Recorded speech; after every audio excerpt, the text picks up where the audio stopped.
बताना चाहता हूं क्या स्थिति हुई है। मान्यवर सबने कहा, रिपीटेशन भी होगा, परंतु मैं कहना चाहता हूं मान्यवर कि वक्फ के 2013 में जो अमेंडमेंट्स आए, अब बिल किरण भाई का है, मगर मैं कह सकता हूं कि वक्फ का 2013 का अमेंडमेंट न किया होता तो ये बिल लाने की शायद जरूरत न पड़ती। सब कुछ अच्छा चलता था, 14 में चुनाव आने वाला था, 13 में रातों रात तुष्टीकरण करने के लिए वक्फ कानून को एक्सट्रीम बना दिया गया। और मान्यवर इसके कारण क्या हुआ? इसके कारण दिल्ली लुटियन की 123 वीवीआईपी संपत्ति कांग्रेस सरकार ने जब चुनाव मुहाने पर थे, 25 दिन दूर था, वक्फ को देने का काम कर दिया। दिल्ली वक्फ बोर्ड ने उत्तरी रेलवे की भूमि वक्फ के नाम घोषित कर दी।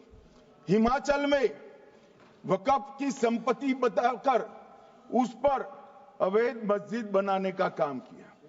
250 हेक्टेयर क्षेत्रफल वाले 12 गांव पर वक्फ का स्वामित्व हो गया तब तमिलनाडु में।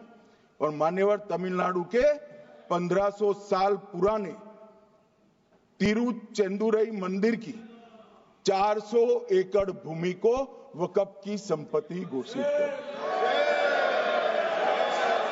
ये जब मंदिर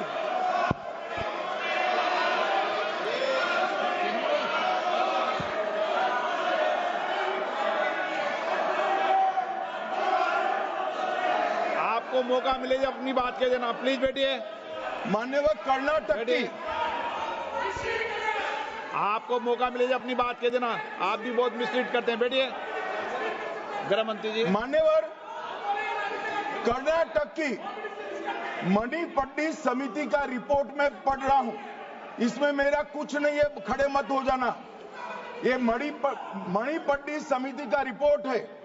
29,000 एकड़ भूमि वक्फ की बिजनेस के उपयोग के लिए किराए पर दे दी।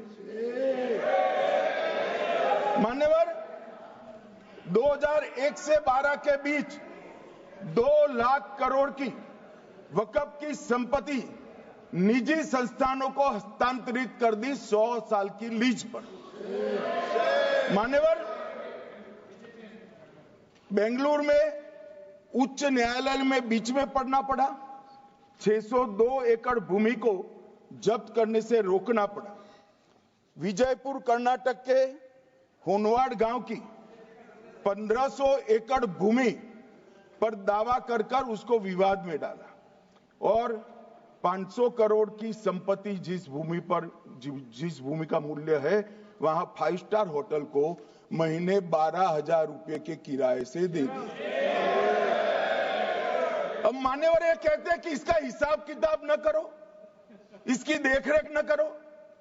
भाई ये पैसा जो है देश के गरीब मुसलमान का है, ये गन्ना सोटों की चोरी के लिए नहीं, ये इसको रोकने के लिए। और इनके जो ठेकेदार बैठे हैं मान्यवर, ये यहां गरज कर बोलते हैं, खुद तो समझे बगैर बोलते हैं, कुछ समझ कर बोलते हैं। उनको लगता है कि इससे हम जीत जाएंगे। मान्यवर